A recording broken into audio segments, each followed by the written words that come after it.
গোরার মা বলছে 25 লাখ টাকা আমি কিভাবে জোগাড় করব। সেটা জোগাড় করতে না পারলে আমার অতীতটা সামনে চলে আসবে। এদিকে সোনেহা একটা পার্টির আয়োজন করেছে, সেখানে এলা গোরা সবাই এসেছে। গোরার দাদু পহেলা বৈশাখ উপলক্ষে সবার জন্য ড্রেস কিনে নিয়ে এসেছে। একটা শাড়ি দিয়ে বলছে এটা আমার বড় নাত বইয়ের জন্য। তখন সোনেহা বলছে নিশ্চয়ই আমার জন্য।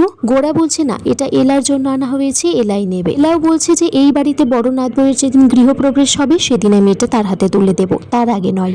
এদিকে গোরার দাদু সবাইকে বলে যে সে এলার আবার বিয়ে দিতে চায়। তখনই সেখানে একটা অ্যাডভোকেট আসে, বিক্রম মুখার্জি, যে এলা আর গোরা ডিভোর্স করানোর জন্য। এদিকে সবার মধ্যে ডুয়েট নাচ হবে। তখন সেখানে বিক্রমের সাথে এলাকে নাচতে বলছে। এদিকে সুনেহার সাথে গোরা নাচছে। এদিকে মেঘনা দাদু ভাইরা প্ল্যান করেছে গোরা আর এলাকে এক করবে বলে।